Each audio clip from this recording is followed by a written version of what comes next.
उस्मान सल्तनत का घूमता हुआ उल्लू। चचा नूरा की चालाकी हिस्सा 1। गांव का किस्सा कुस्तंतनिया से दौर। एक छोटे से गांव, चक नंबर 786 में चचा नूरा अपनी खजूरों की बगी पर बैठ कर हिलवा पूरी खा रहा था। पास ही भूला जमीन पर बैठा चिवंटियों से बातें कर रहा था। दादाजी, ये चिवंटी कह रही है कि दरबार में वजीर खड़ूस खां की चालाकियां चल रही हैं।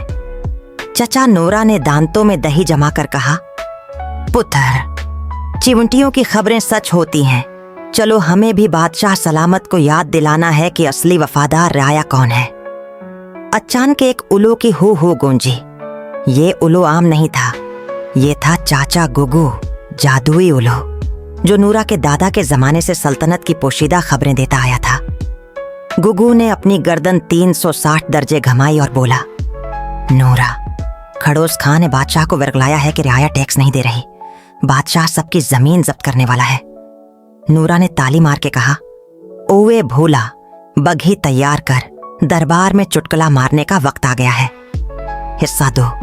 कुस्तंतनिया का सफर। नूरा, भोला और चाचा गुगू रात भर सफर करते हुए बादशाह के महल पहुंचे। नूरा ने खास तौर पर भेनस के गोबर से बनी चालाकी वाली जलेबी तैयार की थी, जो खाने वाले की जबान बंद कर देती थी और दिमाग खोल देती थी। दरवाजे पर वजीर खड़ूस खां खड़ा हंकार रहा था। ये गांव के गुधों को अंदर क्यों आने दिया जाए? नूरा ने अपनी जलेबी निकाली और बड़े अदब से कहा, खड़ूस मियां, ये जलेबी खास तुम्हारे लिए है, खाओ और अक्ल ठिकाने आ जाएगी। खड़ूस ने चमकदार जलेबी देखी, बेवकूफों की तरह खा ली। जलेबी का असर हुआ कि खड़ूस खां की जबान बोलने से कासिर हो गई और आंखें खुली की खुली रह गईं। नूरा ने मुस्कुराकर कहा, लो जी, सल्तनत के वजीर साहब खामोश हो गए।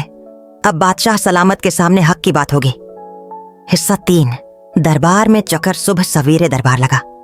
बादशाह सुलेमान खां तख्त पर बैठा था। नूरा ने भूला को इशारा दिया। भूला ने चाचा गुगू को उड़ाकर इन बादशाह के ताज पर बैठा दिया।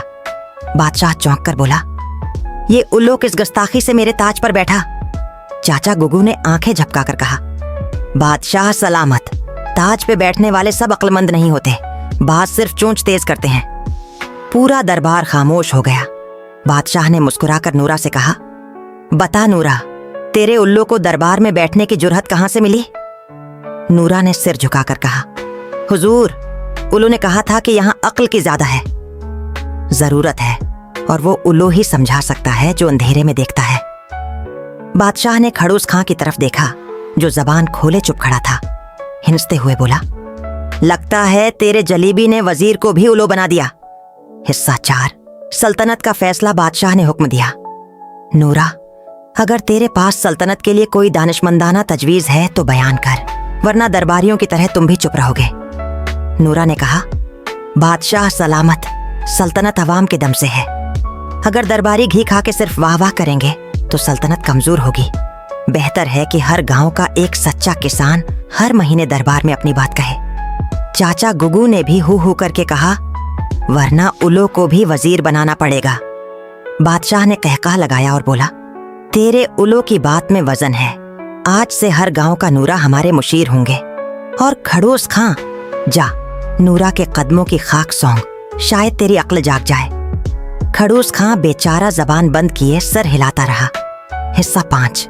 वापसी और सब्क दरबार के बाद बादशाह ने नूरा को खुलाते खास भींसों की एक कितार और एक संदूक सोने का इनाम दिया। भूला खुश होकर बोला, दादाजी, हम तो अमीर हो गए। चाचा गुगू ने मुस्कुराकर कहा, पगले, असल अमीरी खजाने में नहीं, जबान की मिठास और अक्ल की चालाकी में है। नूरा ने भूला को गोद में उठाकर कहा, याद रख पुत्र, उल्लू रात में देखता है क्योंकि वो चालाक होता है, मगर असल अक्ल वो है जो दिन के अजाले में भी अंधेरे न देखे। गांव पहुंचकर नूरा ने इनाम का ज्यादातर हिस्सा गुरबा में बांट दिया। चाचा गुगू फिर से अपने दरख्त पर जा बैठा और हू हू करने लगा।